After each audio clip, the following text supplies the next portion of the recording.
Assalamualaikum warahmatullahi wabarakatuh. Selamat pagi anak-anak semua. Semoga tetap sehat dan selalu semangat untuk belajar meski dari rumah. Oke anak-anakku yang Pak Guru sayangi dan Pak Guru banggakan, materi kita pada pagi hari ini adalah tentang sistem reproduksi pada manusia. Nanti apa saja yang kita pelajari pada materi ini bisa dilihat pada peta konsep yang ada di sini. Jadi sistem reproduksi manusia itu kan ada pria, ada wanita. Tentu organ reproduksinya berbeda. Organ reproduksi pada pria ini ada penis, vas deferens ini salurannya, dan testis ini penghasil sperma. Pada perempuan atau wanita, organ reproduksinya vagina, penghasil ovum atau sel telurnya namanya ovarium, di sini tertulis ovidu. Kemudian salurannya ini namanya uterus, ya. Jadi yang biasa kita kenal dengan rahim, nah ini namanya uterus.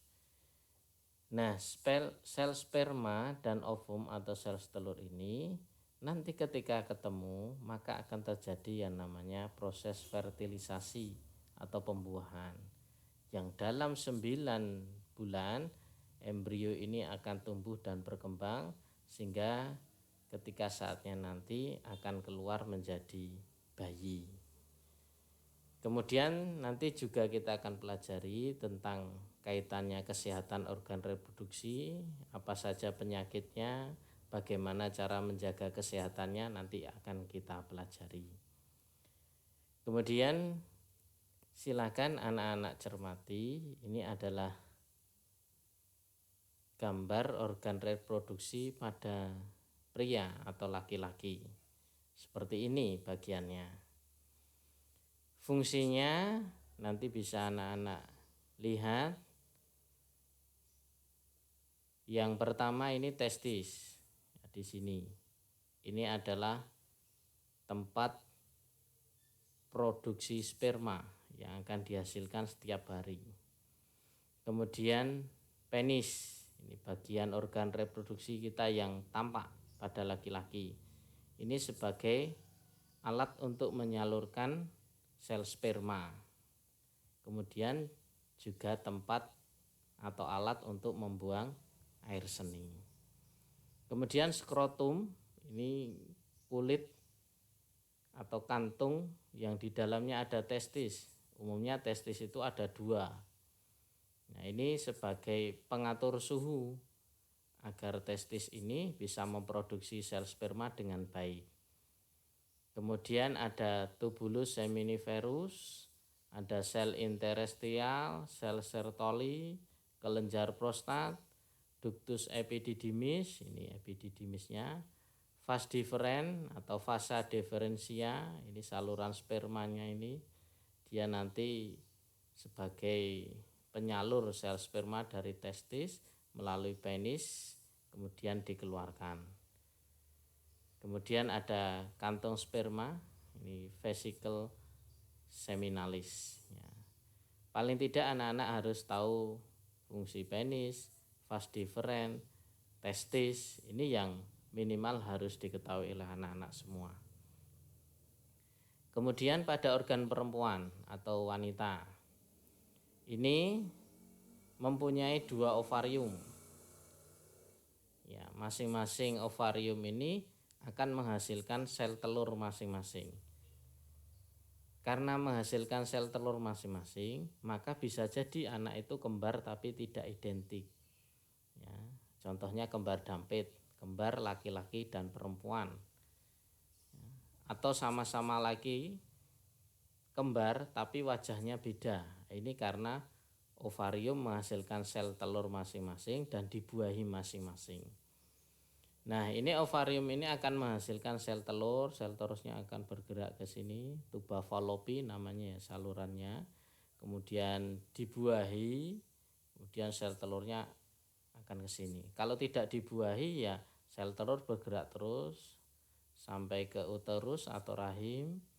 Kemudian di sini ketika tidak dibuai maka dia akan dikeluarkan ke vagina. Seperti apa fungsinya bisa dilihat. Nah, ini ovarium tadi sudah saya sampaikan adalah tempat produksi ovum atau sel telur. Kemudian tuba Fallopi ini yang membawa ovum dari ovarium menuju ke uterus atau rahim. Nah, rahim atau uterus itu nanti adalah tempat tumbuh berkembangnya embrio. Jadi janin atau bayi itu tempatnya di sini.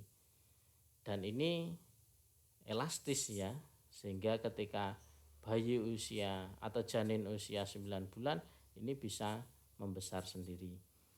Kemudian ada serviks, ini saluran penghubung antara uterus dengan vagina.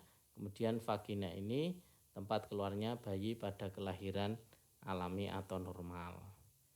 Itu sistem reproduksi pada wanita. Kemudian pada wanita itu akan mengalami yang dinamakan dengan siklus menstruasi. Ya. Pada pria tidak mengalami siklus menstruasi. Ya. Yang mengalami siklus menstruasi adalah wanita atau perempuan. Nah, seperti apa siklus menstruasi bisa dilihat di gambar ini. Ini siklus menstruasi. Ini darah ya. Berarti ketika terjadi siklus menstruasi itu perempuan atau wanita mengeluarkan darah yang dinamakan dengan haid. Paling tidak adalah 6-7 hari ya. Di sini tertulis 1 sampai 7. Jadi hari pertama menstruasi sampai 7 hari menstruasi biasanya bersih. Nah, ini namanya fase menstruasi.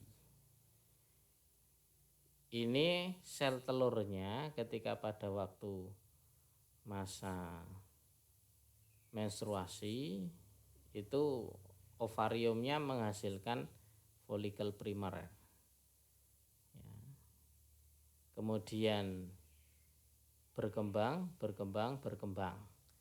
Nah, ketika hari ke-7 sampai ke-14 ini dinamakan dengan fase proliferasi.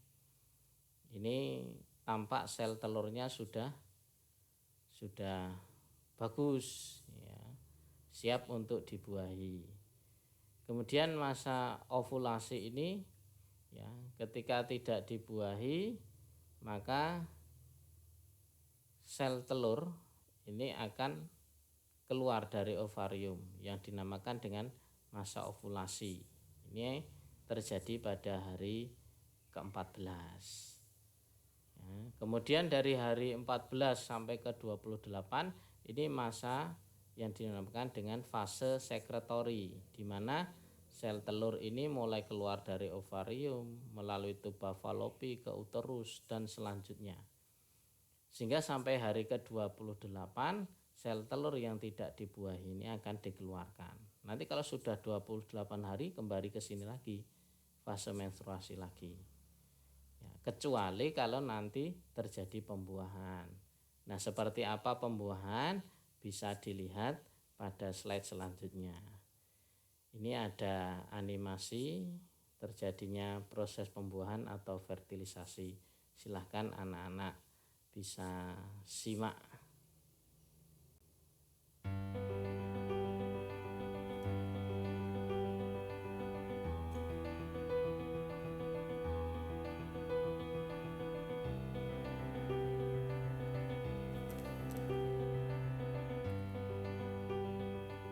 Sel telur keluar dari ovarium, ditangkap fimbriae, kemudian memasuki tuba Fallopi.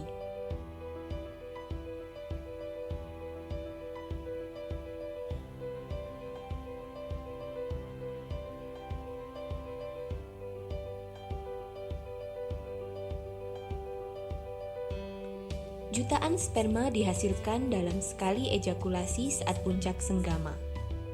Sesaat setelah dipancarkan di dalam mulut rahim, sel sperma bergerak ke rongga rahim untuk mencari sel telur yang matang dan siap untuk dibuahi. Dari jutaan sperma yang dipancarkan, hanya beberapa yang dapat bertahan hidup mencapai indung telur, dan hanya satu yang dapat mencapai dan hidup di indung telur. Sperma kemudian mempenetrasi ke dalam sel dinding telur, kemudian mengkombinasikan materi genetiknya dengan sel telur dalam proses yang disebut pembuahan. Sel telur yang telah mengalami pembuahan selama perjalanannya menuju rahim, zigot akan mengalami beberapa perubahan.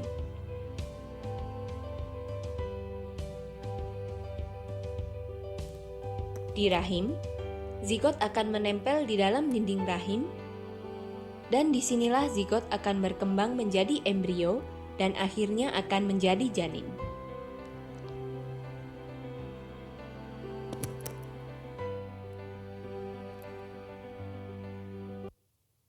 Ya, jadi seperti itu animasi proses pembuahan atau fertilisasi pada manusia. Nah, selanjutnya anak-anak bisa cermati kelainan dan penyakit pada sistem reproduksi manusia. Ini hanya beberapa yang Pak Guru tampilkan. Di antaranya adalah gonorea atau penyakit kencing nanah. Penyebabnya bakteri Neisseria gonorrhoeae. Kemudian ada chlamydiasis, penyebabnya bakteri Chlamydia trachomatis. Ada sifilis, penyakit raja singa, penyakitnya disebabkan oleh bakteri Treponema pallidum. Herpes genitalis, ini penyebabnya virus herpes. Kemudian ada candidiasis, ini pada perempuan keputihan, penyebabnya jamur Candida albicans. Nah, ini yang berbahaya. HIV atau AIDS karena dia menyerang sistem imun sehingga imunnya turun, mudah terserang penyakit, kemudian dapat mengakibatkan meninggal. Penyebabnya adalah HIV.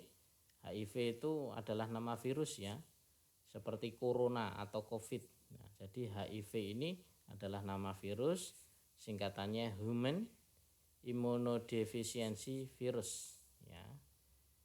Yang penting nanti anak-anak cara mencegahnya ini. Jangan sampai menggunakan jarum suntik secara bersamaan. Maka kalau jarum suntik sudah digunakan harus dibuang. Kemudian yang terpenting menghindari kontak seksual dengan penderita. Nah, ini yang perlu anak-anak cermati. Kemudian cara menjaga kesehatan organ reproduksi, tentu selalu menjaga kebersihan organ reproduksi bagian luar, mengkonsumsi makanan yang higienis dan cukup nutrisi, kemudian tidak mengenakan celana yang terlalu ketat karena dapat menyebabkan peradangan pada organ reproduksi, mengenakan pakaian dalam berbahan katun yang dapat menyerap keringat sehingga mencegah kondisi lembab karena lembab itu memicu perkembangbiakan bakteri. Kemudian yang terpenting tidak melakukan hubungan seks bebas karena berisiko tinggi terkena penyakit kelamin yang berbahaya. Ada AIDS, ada sifilis dan lain sebagainya. Itu materi yang kita pelajari pada hari ini. Silakan anak-anak cermati sehingga anak-anak bisa memahami materi ini. Semoga dimudahkan, semoga anak-anak dapat memahami, jadi anak yang pintar. Sukses selalu buat anak-anak semua. Wassalamualaikum warahmatullahi wabarakatuh.